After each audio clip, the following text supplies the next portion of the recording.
आज हम भारत के एक ऐसे समुदाय की गजब की कहानी जानने वाले हैं जिसकी शुरुआत ही भगवान महेश के एक वरदान से जुड़ी है। सोचिए, एक ऐसा समुदाय जिसने शस्त्र छोड़कर व्यापार को अपना लिया और देश की अर्थव्यवस्था को एक नई ही दिशा दे दी। तो सवाल ये उठता है कि आखिर कैसे एक दिव्य श्राप ने भारत के सबसे बड़े कारोबारी समुदायों में से एक को जन्म दे दिया। चलिए, इस पूरे दिलचस्प कहानी की परतों को खोलते हैं। ये कहानी शुरू होती है बहुत पहले, प्राचीन राजस्थान में। खंडेला नाम का एक साम्राज्य था और वहां एक ऐसा वरदान दिया गया था जिसके साथ एक बड़ी शर्त जुड़ी हुई थी। खंडेला में सूर्यवंशी क्षत्रिय राजा खड्गल सेन का राज था। वो बहुत ही न्यायप्रिय राजा थे, लेकिन उनके मन में एक दुख था। उनकी कोई संतान नहीं थी, तो ऋषियों की सलाह पर उन्होंने भगवान शिव की बहुत ही कठोर तपस्या की और उसके फल के तौर पर उन्हें एक बेटा मिला, राजकुमार सुजान कुंवर। लेकिन इस दिव्य वरदान के साथ एक बहुत जरूरी शर्त भी थी। शर्त यह थी कि राजकुमार को 16 साल की उम्र से पहले कभी भी उत्तर दिशा में नहीं जाना है और ना ही वहां के सूर्य कुंड में नहाना है। और यही शर्त आगे चलकर कहानी का सबसे अहम मोड़ बनने वाली थी। अब जैसे जैसे राजकुमार बड़े हुए, उनका झुकाव जैन धर्म की तरफ हो गया और वो भगवान शिव की पूजा के खिलाफ हो गए। अब देखिए, इससे एक तरह का तनाव पैदा हो गया, क्योंकि वरदान तो उन्हीं से मिला था। और फिर एक दिन वही हुआ जिसका डर था। राजकुमार सुजान कुंवर अपने 72 उमरावों यानी कि अपने साथियों के साथ शिकार पे निकले और वो पवित्र चेतावनी भूलकर अनजाने में उत्तर दिशा की तरफ चले गए।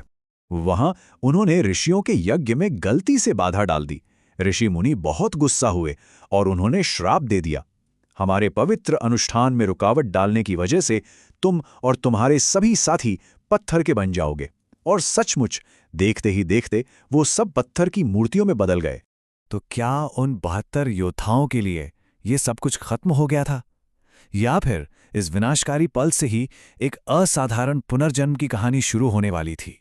कहानी यहाँ खत्म नहीं होती, बल्कि यहाँ से एक नया मोड़ लेती है, निराशा से आशा की ओर। अब पूरा ध्यान उन श्रापित योद्धाओं की पत्नियों की प्रार्थनाओं पर जाता है, जिनकी वजह से एक चमत्कार हुआ और एक नई शुरुआत का रास्ता खुला। राजकुमार और उनके 72 साथियों की पत्नियों ने मिलकर भगवान महेश यानी शिव और देवी पार्वती से पूरे दिल से दया की भीख मांगी। अब उस पूरे समुदाय का भविष्य बस इसी एक प्रार्थना पर टिका हुआ था। और कहते हैं ना, सच्ची प्रार्थना जरूर सुनी जाती है। ज्येष्ठ महीने के शुक्ल पक्ष की 9वीं का वो शुभ दिन था जब भगवान महेश और देवी पार्वती खुद प्रकट हुए और उन्होंने सभी योद्धाओं को फिर से जीवन दे दिया। ये एक बहुत बड़ा संदेश था कि मुश्किल हालात में भी उम्मीद नहीं छोड़नी चाहिए। भगवान महेश ने उन्हें सिर्फ जिंदा नहीं किया, बल्कि उन्हें एक नई पहचान भी दी। उन्होंने कहा, आज से तुम सब पर हमारी छाप रहेगी, तुम माहेश्वरी कहलाओगे।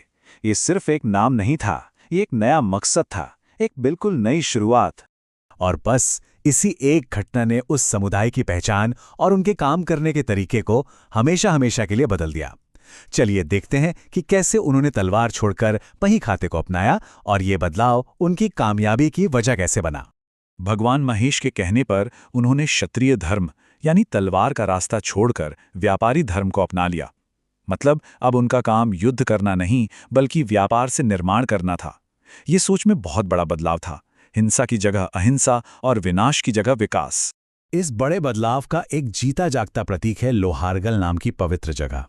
कहा जाता है कि यहीं पर उन सभी के हथियारों को पिघला दिया गया था। ये एक तरह से ऐलान था कि वो हमेशा के लिए शस्त्रों को त्याग रहे हैं। और हाँ, वो जो 72 सामंत श्रापित हुए थे, वही आगे चलकर माहेश्वरी समाज के 72 मूल गोत्रों मतलब वंशों के संस्थापक बने। आज भी हर माहेश्वरी परिवार इन्हीं में से किसी एक वंश से अपनी जड़ें जोड़ता है। इसी वजह से इनका सामुदायिक नेटवर्क इतना मजबूत है, जो व्यापार में एक दूसरे की बहुत मदद करता है। तो ये तो हुई इतिहास की बात। अब इस प्राचीन कहानी को आज के भारत से जोड़कर देखते हैं कि इस समुदाय का आज के समय में क्या प्रभाव है और उनकी विरासत कैसे जिंदा है। आज माहेश्वरी समुदाय ने देश को कुछ सबसे बड़े औद्योगिक परिवार दिए हैं। बिड़ला, बजाज, बांगुर, धूत, सोमानी और मोदी, ये कुछ ऐसे नाम हैं जो भारतीय उद्योग की रीढ़ माने जाते हैं। इनकी सफलता के पीछे कहीं न कहीं वही एकता और हालातों के हिसाब से खुद को ढालने की भावना है जो इनकी उत्पत्ति की कहानी से जुड़ी है। लेकिन बात सिर्फ व्यापार तक ही सीमित नहीं है। इंडस्ट्री हो, शिक्षा हो या समाज सेवा, इस समुदाय का एक ही सिद्धांत है, सेवा ही धर्म। मतलब उनका योगदान सिर्फ पैसा कमाना नहीं, बल्कि समाज की भलाई करना भी है, जो उनके निर्माण के मूल उद्देश्य को दिखाता है।